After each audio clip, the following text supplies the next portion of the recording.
হার্টের অপারেশনের পরবর্তী করণীয়। আসসালামু আলাইকুম, আমি professor A K M. Manjurul Alam, professor and head of the department cardiac surgery, জাতীয় হৃদরোগ ইনস্টিটিউট, শেরেবাংলানগর, ঢাকা।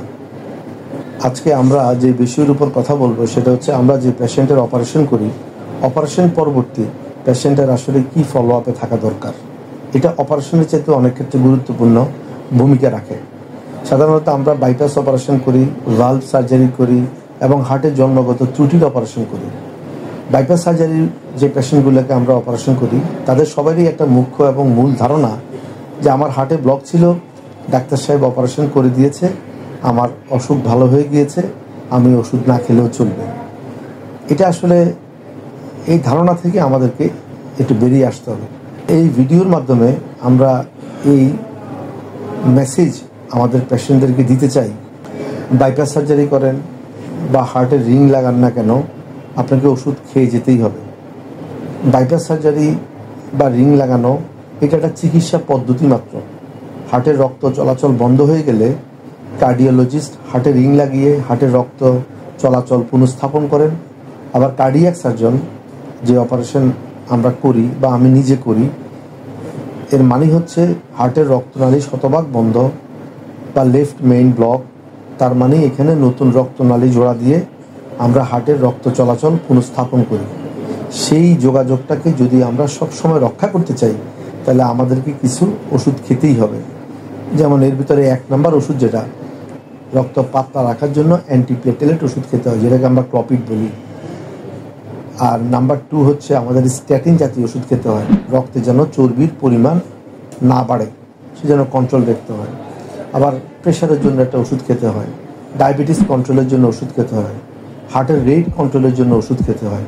তার মানে এই ওষুধগুলো আমাদের সবসময় চালু রাখতে হবে এবং উপসর্গ বুঝে যে ডাক্তারের কাছে রোগী রিং লাগাইয়েছেন বা বাইপাস সার্জারি করিয়েছেন তিনি সিদ্ধান্ত দিবে কি কি ওষুধ খেতে হবে।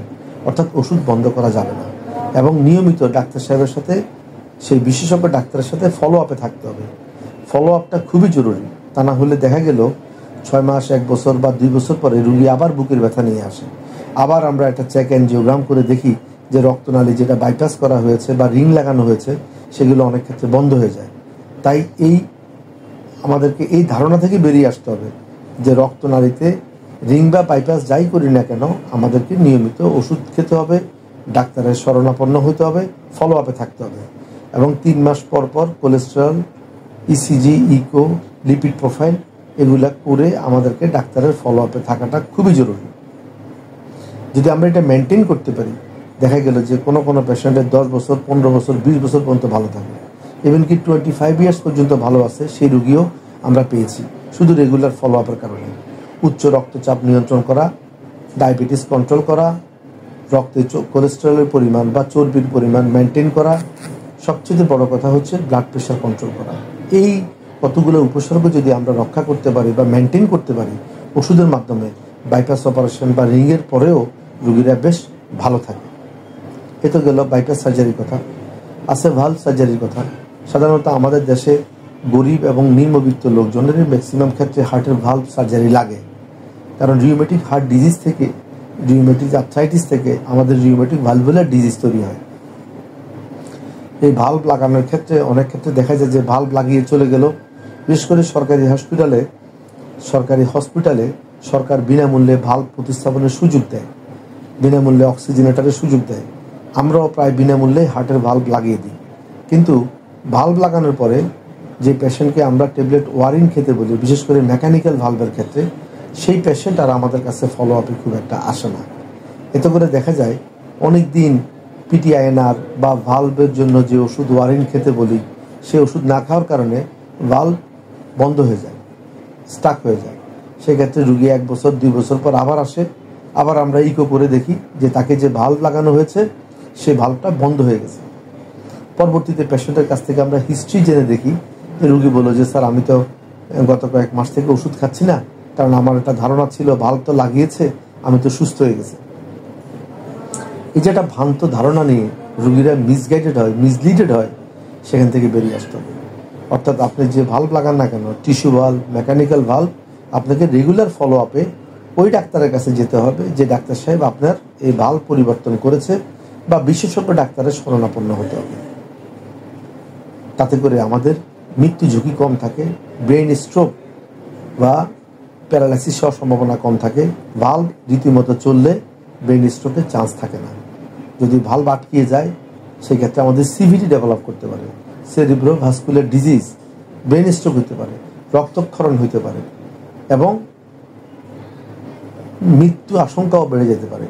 তাই যেভাবে হোক না কেন আমাদেরকে ভাল্ব লাগানোর পরে রেগুলার ফলো আপে থাকতে হবে, ইকো করতে হবে, ভাল্বটা চালু আছে কিনা দেখতে হবে, পিটিআইএনআর করে করে প্রতি মাসে মাসে রক্তের ঘনত্ব নির্ধারণ করতে হবে এবং সেই অনুযায়ী ওয়ারেন্টের ডোজটা ডাক্তার সাহেব ঠিক করে দেবেন। খুবই গুরুত্বপূর্ণ বিষয়। এটা না হলে এই ভাল্বটা অচিরেই নষ্ট হয়ে যায় এবং রোগী আবার বিপদে পড়ে, আবার তার ভাল্ব লাগে, যেটা সেকেন্ড টাইম অপারেশন করা মৃত্যু ঝুঁকি বাড়িয়ে দেয়। সর্বশেষ আমরা যে বিষয় নিয়ে কথা বলবো সেটা হচ্ছে জন্মগত হার্টের ত্রুটি। সেখানেও একই, জন্মগত হার্টের ত্রুটির অপারেশনের পরে আমাদেরকে রেগুলার ফলো আপে থাকতে হবে, ওষুধ খেতে হবে। হার্টের এএসডি, ভিএসডি, টফ, কনজেনিটাল আরও অনেক হার্টের অসুখ থাকে, সেগুলোকেও আমরা অপারেশনের পরে যেরকম ভালভ সার্জারি, বাইপাস সার্জারির পরে ফলো আপে থাকি, অপারেশনের পরে আমাদেরকে সেগুলো ফলো আপে রাখতে হবে। আজ এই পর্যন্তই থাকলো।